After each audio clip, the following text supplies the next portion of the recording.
Pemirsa, saat Anda beraktivitas baik di dalam ruangan atau luar ruangan, tanpa disadari tubuh bisa mengeluarkan keringat yang disebabkan oleh berbagai faktor seperti meningkatnya suhu tubuh karena udara yang cukup panas atau pada saat tubuh bergerak aktif seperti sedang melakukan berolahraga. Seperti yang Anda tahu, keringat adalah proses alami yang terjadi pada tubuh dan memiliki sejumlah manfaat baik bagi kesehatan, seperti mengeluarkan racun dan memperlancar sirkulasi darah. Namun pemirsa, bagaimana bila keringat keluar secara berlebihan atau yang disebut dengan hiperhidrosis? Hiperhidrosis atau keringat berlebih, di mana seseorang mengeluarkan keringat dalam jumlah tak normal dan bahkan bisa keluar saat berada di tengah suhu dingin sekalipun, sampai menembus pakaian atau bercucuran hingga menetes di tangan. Keringat berlebih bukan saja membuat orang yang mengalaminya merasa tak nyaman dan bisa berpengaruh pada kondisi sosialnya. Keringat berlebih bisa terjadi karena beberapa faktor, seperti melakukan aktivitas olahraga, cuaca yang panas, atau saat seseorang sedang mengalami gelisah. Namun, gejala keringat berlebih juga patut Anda waspadai. Pasalnya ini bisa menjadi indikasi adanya masalah serius pada kesehatan Anda. Terlebih bila keringat dibarengi dengan beberapa gejala lain, seperti demam, sakit kepala, hingga nyeri dada. Lalu bagaimana mengatasi masalah keringat berlebih? Berikut penjelasan untuk Anda.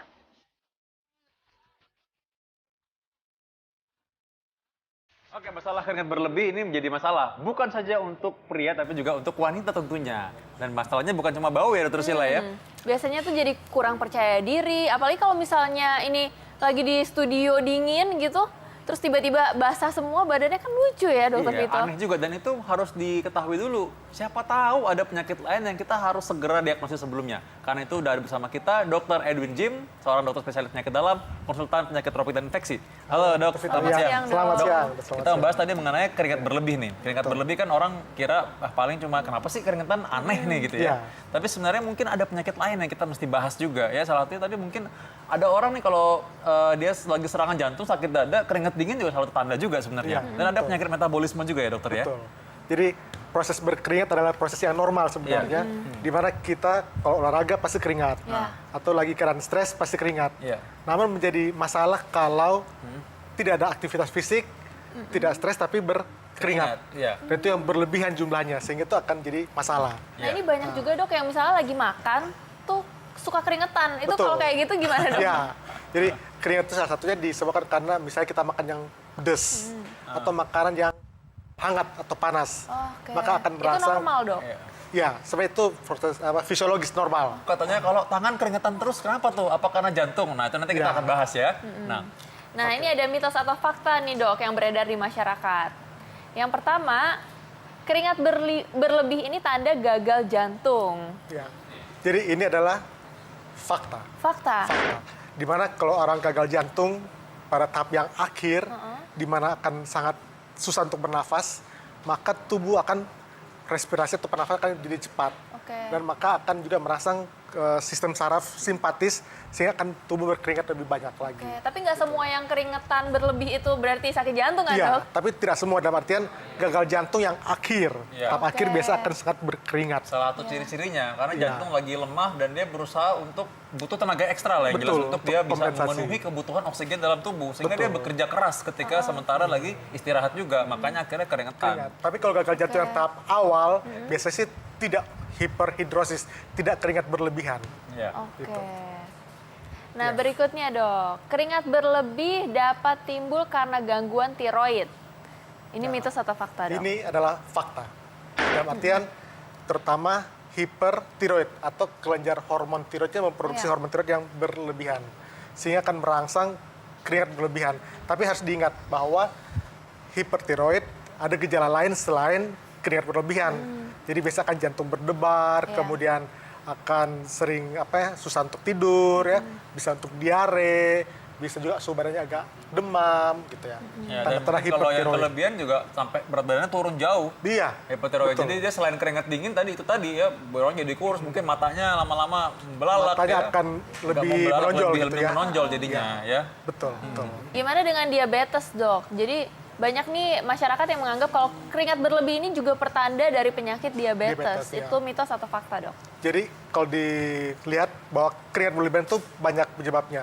Diabetes itu juga fakta bahwa diabetes bisa menyebabkan keringat berlebihan. Diabetes yang bagaimana? Pertama yang paling sering itu kalau diabetes tapi hipoglikemi atau gula darahnya rendah sekali, maka akan sangat berkeringat. Namun selain itu bisa juga karena diabetes lama terjadi gangguan saraf atau disebut neuropati. Jika neuropati, maka sistem saraf otonom itu akan terganggu Ya. sehingga bisa menyebabkan keringat yang berlebihan. Tapi catatan harus diingat bahwa harus dipastikan gula darahnya tinggi atau tidak. Karena kalau diabetes pasti gulanya harus tinggi.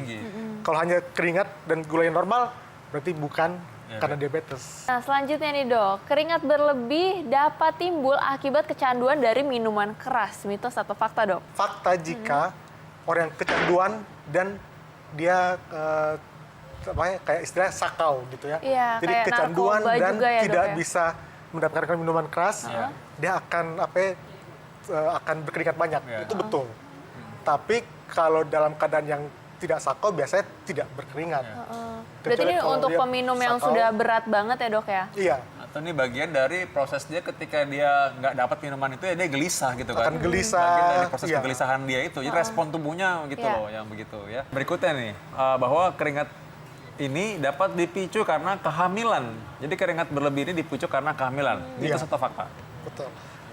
Ini ada mitos, ada faktanya. Dalam artian pada kehamilan yang normal, biasanya sih tidak akan berkeringat berlebihan. Kalau misalnya udah besar tuh, Dok, kandungannya. Biasa tuh ibu-ibu yang Betul. kandungannya besar tuh kayak padahal ruangannya dingin tapi kepanasan terus bahkan dan banyak banget nih, Dok, sampai potong rambut itu. Iya, jadi Gimana tuh, Dok? biasanya orang kalau hamil, terutama kalau yang sudah 9 bulan atau 8 bulan menjelang kelahiran, udah sangat besar. Iya. Sehingga dia akan sangat, aktivitas fisiknya meningkat. Dalam artian dia jalan ada beban ya, otomatis akan seperti olahraga, akan berkeringat.